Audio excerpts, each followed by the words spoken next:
El sonido de la copa de cristal golpeando contra el plato resonó en el comedor. Todos los ojos se volvieron hacia mi suegra, doña Rosario, quien se puso de pie con la servilleta todavía en la mano. Era la cena familiar del domingo, como cada semana en la casa de mis suegros en el barrio de Salamanca en Madrid. Pero esta vez, algo en su mirada me dijo que no sería una cena más. «Tengo algo que decir», anunció doña Rosario, con esa voz autoritaria que había perfeccionado durante sus 65 años de vida. «Isabel, llevas 7 años casada con mi hijo Javier. 7 años, y en todo este tiempo, solo nos has dado 2 nietas». Hizo una pausa dramática, mirándome directamente. «La familia Mendoza necesita un heredero varón. Nuestro apellido, nuestro negocio, nuestro legado, todo necesita un hombre que lo continúe. Pero tú pareces incapaz de darnos eso». Sentí que la sangre se me helaba. Mis hijas, Lucía de 7 años y Elena de 5, estaban sentadas a mi lado, con los ojos abiertos como platos. No entendían completamente lo que estaba pasando, pero captaban la tensión en el aire. Miré a mi marido, Javier, esperando que dijera algo, que me defendiera, pero él tenía la mirada clavada en su plato, moviendo nerviosamente el tenedor. «Madre, por favor», murmuró él, sin levantar la vista. «No es el momento». «¿No es el momento?», replicó ella, alzando la voz. «Han pasado 5 años desde que Elena nació. 5 años esperando que nos dieras un nieto. Pero no ha pasado nada. Mientras tanto, tu primo Fernando acaba de tener su tercer hijo varón. El tercero. Y tú, mi único hijo, el heredero legítimo de Mendoza Construcciones, no tienes ni uno solo». Don Emilio, mi suegro, carraspeó incómodo, pero no dijo nada. Nunca lo hacía. En aquella casa, doña Rosario era quien mandaba de verdad, a pesar de que la empresa constructora llevaba el apellido de él. «Con todo respeto, doña Rosario», intenté decir, manteniendo la calma aunque me temblaba la voz, «Lucía y Elena son tan Mendoza como cualquier niño varón podría serlo. Son inteligentes, sanas y... son niñas», me cortó ella. «Y las niñas se casan y toman el apellido de sus maridos. Nuestra empresa, que tiene más de 50 años de historia, que construyó medio Madrid después de la guerra, necesita un Mendoza varón al frente. Eso es tradición, eso es ley». Me levanté de la mesa, temblando. «Vamos, niñas», dije, tratando de mantener la compostura. Lucía y Elena se bajaron de sus sillas, confundidas. Elena me agarró la mano con fuerza. «Mami, ¿la abuela está enojada con nosotras?», susurró Lucía, con lágrimas en los ojos. «No, cariño», mentí, acariciando su cabello castaño. «Vámonos a casa». Javier finalmente se levantó, pero no para seguirme. «Isabel, espera. Madre no lo dice con mala intención. Es solo que... ¿Qué, Javier?», lo enfrenté. «¿Que tus hijas no valen lo suficiente porque son mujeres? ¿Eso es lo que vas a decir?». Él se quedó callado, y ese silencio me dolió más que cualquier palabra de doña Rosario. Esa noche, en nuestro piso del barrio de Chamberí, acosté a las niñas y me senté en la cocina, con una taza de tila entre las manos. Javier llegó 2 horas después, oliendo a whisky. Se había quedado en casa de sus padres, como siempre hacía cuando no quería enfrentar los problemas. «Mi madre tiene razón», dijo, dejándose caer en la silla frente a mí. «Necesitamos un hijo varón». Sentí como si me hubieran abofeteado. «Javier, tenemos 2 hijas preciosas. ¿No es suficiente?». «No se trata de que sean suficientes o no», respondió él, frotándose la cara con las manos. «Se trata del legado familiar. Mi padre tiene 70 años, Isabel. En unos años, yo tendré que hacerme cargo de la empresa. Y cuando yo me jubile, bueno, cuando llegue ese momento, ¿quién la dirigirá?». Fernando ya tiene 3 hijos varones. Si no tenemos al menos uno, la empresa pasará a su rama de la familia. «Entonces deja que pase», dije, con más firmeza de la que sentía. «O mejor aún, deja que Lucía o Elena la dirijan cuando crezcan. Son brillantes, Javier. Lucía saca las mejores notas de su clase. Y Elena es tan creativa y decidida. ¿Por qué tienen que ser menos que un varón? No entiendes cómo funciona el mundo de los negocios», suspiró él. «Los clientes, los socios, todos esperan ver a un hombre al mando de una constructora. Es la realidad. Es el machismo», lo corregí. Nos quedamos en silencio. Finalmente, él habló de nuevo, esta vez sin mirarme a los ojos. «Mi madre quiere que consideremos otras opciones». «¿Otras opciones? ¿Cómo qué?». «Como que tal vez tú y yo no somos compatibles. Biológicamente, quiero decir. Tal vez deberías ver a un especialista. Hacerte pruebas». Me puse de pie tan rápido que la silla cayó hacia atrás. «¿Me estás culpando a mí?». ¿Crees que es mi culpa que hayamos tenido niñas? La ciencia dice que es la mujer quien determina el sexo del bebé, dijo él, repitiendo las palabras que claramente le había dicho su madre. Javier, dije, tratando de mantener la calma. Estudié biología en la universidad antes de dedicarme al diseño gráfico. El sexo del bebé lo determina el espermatozoide del hombre, no el óvulo de la mujer. Los hombres tienen cromosomas X e Y. Las mujeres solo tienen X. Así que técnicamente, eres tú quien determina si nuestros hijos son niños o niñas. Él me miró confundido, como si nunca hubiera escuchado eso antes. Y probablemente no lo había hecho. En su mundo, en el mundo de Doña Rosario, siempre era culpa de la mujer. Durante las siguientes semanas, la presión aumentó. Doña Rosario empezó a llamarme todos los días, insistiendo en que fuera a ver al mejor ginecólogo de Madrid, uno que supuestamente tenía tratamientos milagrosos para asegurar que el siguiente bebé fuera varón. Me negué rotundamente. No iba a someterme a tratamientos invasivos para satisfacer los deseos arcaicos de mi suegra. Pero Javier se puso cada vez más distante. Llegaba tarde del trabajo, pasaba los fines de semana en casa de sus padres, y apenas hablaba conmigo. Las niñas lo notaron. «Papi ya no juega con nosotras», dijo Elena una noche, mientras la arropaba en la cama. «Está ocupado con el trabajo. Cariño», mentí de nuevo, besando su frente. «¿Ya no nos quiere porque somos niñas?», preguntó Lucía desde su cama. Su pregunta me partió el corazón. «Claro que sí las quiere», respondí, aunque ya no estaba segura. «Ustedes son perfectas tal como son. No dejen que nadie les diga lo contrario». 3 meses después de aquella terrible cena, Javier llegó a casa con documentos en la mano. Era un viernes por la noche. Las niñas ya estaban durmiendo. Él puso los papeles sobre la mesa de la cocina sin decir palabra. «¿Qué es esto?», pregunté, aunque una parte de mí ya lo sabía. «Papeles de divorcio», dijo él, sin poder mirarme a los ojos. «Isabel, lo siento. He intentado luchar contra esto, pero mi madre tiene razón. Necesito un heredero varón, y si tú no puedes dármelo». «No puedo. ¿O no quieres esperar?», lo interrumpí. «Javier, tengo 32 años. Podríamos intentarlo de nuevo. Podríamos tener más hijos. Pero si el siguiente también es niña, ¿qué? ¿Me divorcias otra vez?». «Mi madre ya me ha presentado a alguien», continuó él, como si no me hubiera escuchado. «Patricia. Es abogada, viene de buena familia. Tiene 30 años y quiere tener hijos pronto». Me quedé sin aire. «¿Ya tienes a mi reemplazo? ¿Cuánto tiempo llevas viéndola?». «No la estoy viendo», protestó él débilmente. «Solo la he conocido. Mi madre organizó un almuerzo. Isabel, tú sabes que esto no es personal. Es por el bien de la familia». «¿El bien de la familia?», repetí, sintiendo que la rabia reemplazaba al dolor. «¿Y tus hijas? ¿Lucía y Elena no son parte de la familia?». «Claro que lo son. Por eso he hablado con mi abogado. Les voy a pasar una pensión generosa. Podrán seguir yendo al mismo colegio privado. Y por supuesto, las veré los fines de semana». «Qué magnánimo de tu parte», dije con sarcasmo. «Destruyes a tu familia, reemplazas a tu esposa como si fuera un mueble viejo, pero eso sí, pagarás el colegio privado». Firmé los papeles de divorcio 3 semanas después. No porque quisiera, sino porque sabía que luchar sería inútil. Javier ya había tomado su decisión, o más bien, Doña Rosario la había tomado por él. Contraté a una abogada, una mujer feroz llamada Carmen, que me aseguró que obtendría lo que me correspondía. Y lo hice. El piso donde vivíamos pasó a mi nombre. La pensión alimenticia era considerable, y tendría la custodia principal de las niñas. «Esto no te hace daño a ti, Isabel», me dijo Carmen, sentadas en su oficina del centro de Madrid. «Le hace daño a él. Créeme, los hombres como Javier siempre pierden al final».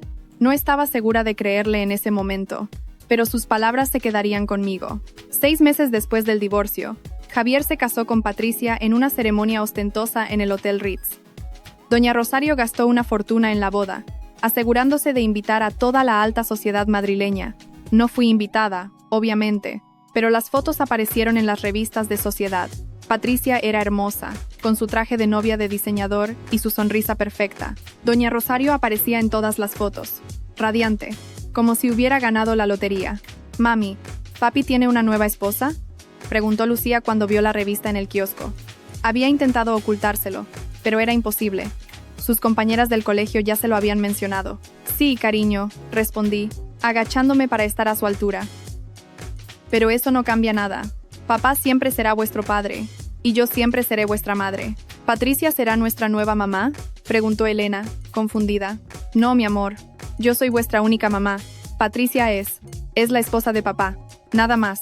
Las niñas lo aceptaron con la resiliencia que solo los niños tienen. Yo, en cambio, pasé muchas noches llorando en silencio después de que se dormían, preguntándome qué había hecho mal, aunque racionalmente sabía que la respuesta era nada. Los meses pasaron. Javier venía a recoger a las niñas cada 2 fines de semana, como establecía el acuerdo de custodia, pero siempre llegaba tarde y las devolvía temprano, con excusas sobre reuniones de trabajo o compromisos familiares. Doña Rosario nunca preguntaba por ellas. Era como si mis hijas, sus propias nietas, hubieran dejado de existir para ella. Mientras tanto, yo retomé mi carrera en diseño gráfico. Había dejado de trabajar cuando nació Lucía, porque Javier y su madre insistieron en que debía ser una madre a tiempo completo. Pero ahora, con la pensión y algunos ahorros, pude montar mi propio pequeño estudio desde casa. Empecé tomando trabajos freelance, diseñando logos y páginas web para pequeñas empresas. Era duro al principio, compaginar el trabajo con el cuidado de las niñas, pero también era liberador. Por primera vez en años, sentía que tenía control sobre mi propia vida. 10 meses después de la boda, recibí una llamada inesperada. Era Patricia. Isabel, sé que esto es raro, dijo su voz al otro lado de la línea. Sonaba tensa. Pero necesito hablar contigo. ¿Podemos vernos? Por favor, es importante. Mi primer instinto fue decir que no. Esta era la mujer que había ocupado mi lugar, que ahora vivía en la casa que debería haber sido mía, que dormía con mi exmarido. Pero algo en su tono de voz me hizo dudar. Sonaba desesperada. Quedamos en un café discreto en Malasaña, lejos del barrio de Salamanca donde podríamos encontrarnos con algún conocido. Patricia llegó con gafas oscuras y un pañuelo cubriéndole el pelo, como si fuera una espía. Cuando se quitó las gafas, vi que tenía los ojos rojos e hinchados. Gracias por venir, dijo, retorciendo las manos sobre la mesa. No sabía a quién más acudir. ¿Qué pasa, Patricia?, pregunté, más por curiosidad que por preocupación. Ella respiró hondo. Estoy embarazada. De 5 meses. Enhorabuena, dije, sin entusiasmo. No entendía por qué me lo estaba contando. Es una niña, continuó. Y ahí lo entendí todo. Las lágrimas empezaron a rodar por sus mejillas. Isabel, Doña Rosario me odia. Javier me odia. Dijeron que les había fallado, que había una razón para que me hubieran elegido, y era darles un varón. Pero es una niña. Y ahora están hablando de divorcio otra vez. Me quedé helada. ¿Qué? ¿Te van a divorciar porque vas a tener una niña? Doña Rosario ha dicho que hay mucho tiempo todavía. Que después de esta, podemos intentarlo de nuevo. Pero yo no sé si puedo pasar por esto otra vez. Las expectativas, la presión. ¿Y si el siguiente también es niña? ¿Qué? ¿Me echan como te echaron a ti? Patricia, dije, sintiendo una mezcla extraña de ira y compasión. ¿Sabías lo que me habían hecho cuando aceptaste casarte con Javier? Ella asintió, avergonzada. Doña Rosario me dijo que había sido incapaz de darle un heredero, que eras egoísta y terca. Me hizo creer que tú eras la mala de la historia. Pero ahora me doy cuenta de que yo solo era la siguiente en la lista. Y si yo no les doy lo que quieren, buscarán a otra. ¿Y Javier?, pregunté. ¿Qué dice él de todo esto? Nada, respondió ella, con amargura. Como siempre. Deja que su madre tome todas las decisiones. Isabel, sé que no tengo derecho a pedirte esto, pero ¿hay algo que puedas hacer? ¿Algún tratamiento o algo que garantice que el siguiente sea varón? Porque tú pasaste por esto. Debes saber algo. La miré fijamente. Esta mujer, que había sido presentada como la solución perfecta, la que sí podría darle a la familia Mendoza el heredero que necesitaban, ahora estaba en la misma posición que yo había estado, y lo peor era que no había aprendido nada. Patricia, dije lentamente, el sexo del bebé lo determina el espermatozoide del hombre, no la mujer. Es ciencia básica. Los hombres tienen cromosomas X e Y. Si el espermatozoide que fecunda el óvulo tiene un cromosoma Y, el bebé será varón. Si tiene X, será niña. No hay nada que tú o yo podamos hacer al respecto. Es cuestión de probabilidad, y el hombre es quien determina esa probabilidad. Ella me miró confundida. ¿Estás diciendo que es Javier quien determina si tenemos niños o niñas? Exactamente. Y si tú y yo hemos tenido solo niñas con él, hay una posibilidad de que haya algo en su composición genética que favorezca los espermatozoides X sobre los Y. De hecho, hay estudios que sugieren que algunos hombres tienen una predisposición genética a tener más hijas que hijos. Patricia se quedó pálida. Pero Doña Rosario siempre dice que es culpa de la mujer. que algunas mujeres simplemente no pueden producir varones, doña Rosario está equivocada. O lo sabe y miente deliberadamente. En cualquier caso, te están culpando a ti por algo que no está bajo tu control. Entonces podría tener 10 embarazos más, y todos podrían ser niñas, murmuró ella, como si finalmente entendiera la magnitud del problema. Es posible. No puedo garantizarlo sin pruebas médicas adecuadas, pero sí, es posible. Patricia se quedó en silencio durante un largo rato, procesando la información. Finalmente, habló de nuevo. ¿Cómo hiciste para superarlo? ¿Para seguir adelante después de que te echaran? No fue fácil, admití. Pero me di cuenta de que no quería estar en una familia que valoraba más un apellido que a las personas reales. Mis hijas son increíbles, Patricia. Son inteligentes, divertidas, cariñosas. Y si la familia Mendoza no puede ver eso, entonces es su pérdida, no la mía. Nos despedimos poco después. No sabía si volvería a verla, pero 3 semanas más tarde, recibió otra llamada suya. Isabel, necesito tu ayuda otra vez, dijo, y esta vez sonaba decidida en lugar de desesperada. Quiero conseguir pruebas. Pruebas científicas de que Javier es quien determina el sexo de los bebés. ¿Me ayudarás? ¿Para qué? Pregunté, cautelosa. Para enseñárselas a doña Rosario, para demostrarle que está equivocada, para que deje de culpar a las mujeres por algo que no controlamos. Algo en su determinación me gustó. ¿Javier aceptará hacerse las pruebas? No tiene por qué saberlo, respondió ella. Tengo acceso a su cepillo de dientes, a su ropa. Puedo conseguir muestras de ADN. Conozco un laboratorio privado que hace análisis genéticos. Es caro, pero tengo acceso a mi propio dinero todavía. Durante las siguientes semanas, Patricia y yo nos convertimos en aliadas improbables. Ella consiguió las muestras y las envió a un laboratorio especializado en genética reproductiva. Mientras tanto, yo investigué todo lo que pude sobre el tema. Contacté a un profesor de genética de la Universidad Complutense que me explicó los detalles técnicos. Los resultados llegaron un mes después. El doctor López, un genetista que Patricia había contratado, nos recibió en su consulta privada. Señora Patricia, comenzó, mirando los papeles frente a él. Los análisis muestran algo interesante. El señor Javier Mendoza tiene una variación genética poco común. En su caso, la proporción de espermatozoides que llevan el cromosoma Y es significativamente menor que la que llevan el cromosoma X, aproximadamente un 30 hasta 70. Esto significa que tiene una probabilidad mucho mayor de engendrar hijas que hijos. Patricia me miró con los ojos muy abiertos.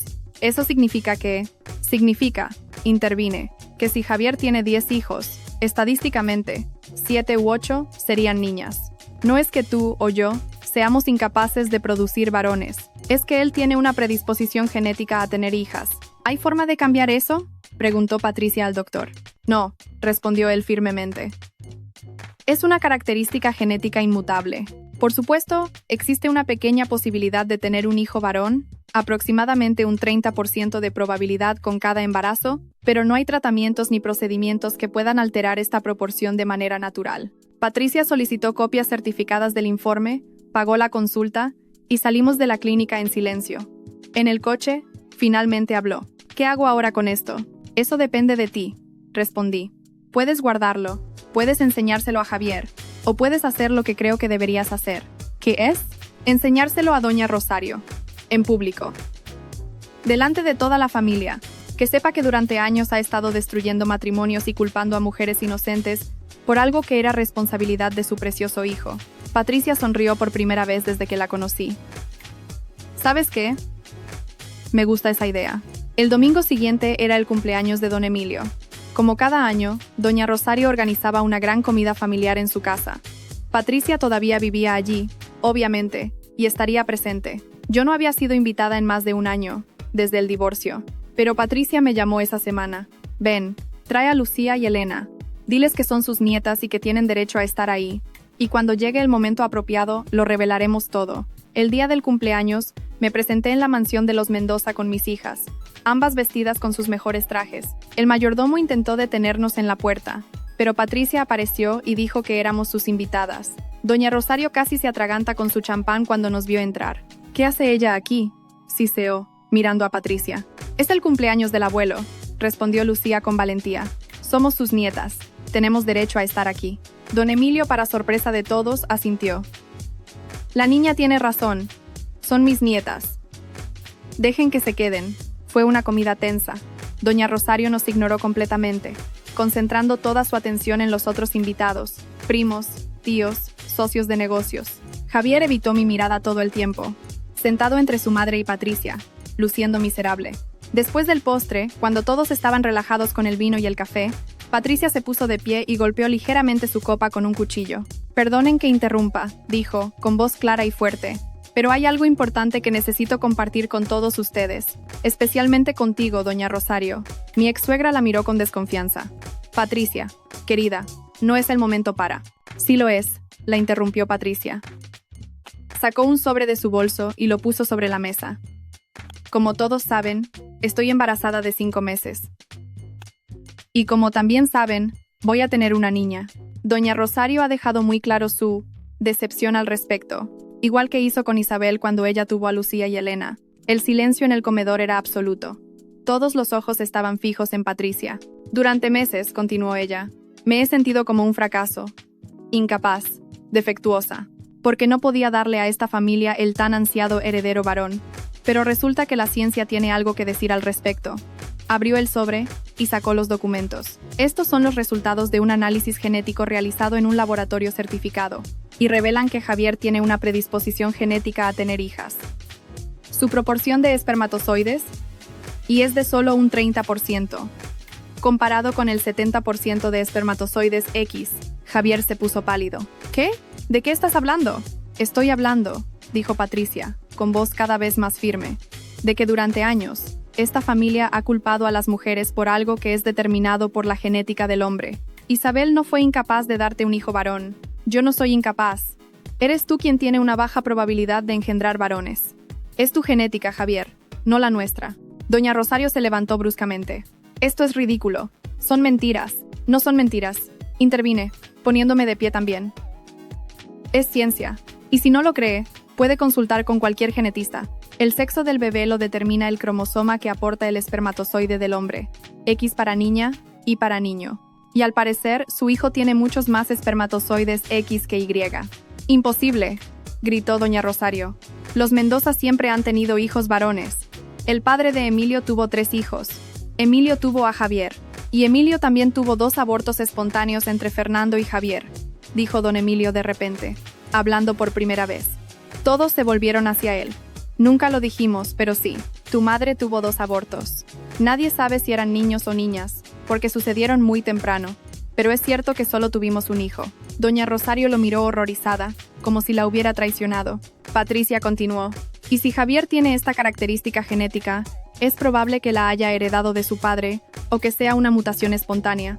En cualquier caso, significa que las posibilidades de que tenga un hijo varón son bajas, muy bajas. Y destruir matrimonios y hacer sentir inadecuadas a las mujeres no va a cambiar eso». «Esto es absurdo», murmuró Javier, leyendo los documentos que Patricia había colocado frente a él. «Tiene que haber un error». «No hay error», dijo Patricia. «Puedes consultar con otros especialistas si quieres, pero la verdad es la verdad, y yo no voy a seguir cargando con la culpa de algo que no está bajo mi control». Se quitó el anillo de casada y lo dejó sobre la mesa. «Me voy a quedar en casa de mi madre hasta que nazca Carmen. Sí, así voy a llamar a mi hija. Carmen, como mi abuela. Y después vamos a discutir los términos del divorcio. Porque no pienso criar a mi hija en una familia que la va a despreciar por no ser varón». Se volvió hacia mí. «Isabel, ¿podemos hablar afuera?» Salimos juntas, dejando atrás un comedor en completo silencio. En el jardín, Patricia finalmente rompió a llorar. «Gracias», dijo entre sollozos. «Gracias por ayudarme a entender, por darme fuerzas». «No tienes que agradecerme», respondí, poniendo una mano en su hombro. «Solo hice lo que alguien debería haber hecho por mí hace años». Los meses siguientes fueron un torbellino. Patricia dio a luz a Carmen, una niña hermosa y saludable.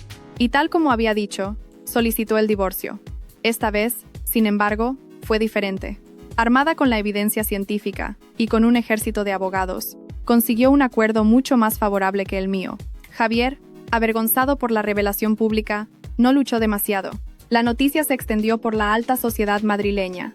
La historia de la familia Mendoza y su obsesión con un heredero varón se convirtió en un escándalo. Algunos los defendieron, diciendo que era su derecho querer un hijo varón, pero muchos más los criticaron, especialmente después de que varios artículos en periódicos y blogs feministas destacaran el caso como un ejemplo de machismo arraigado.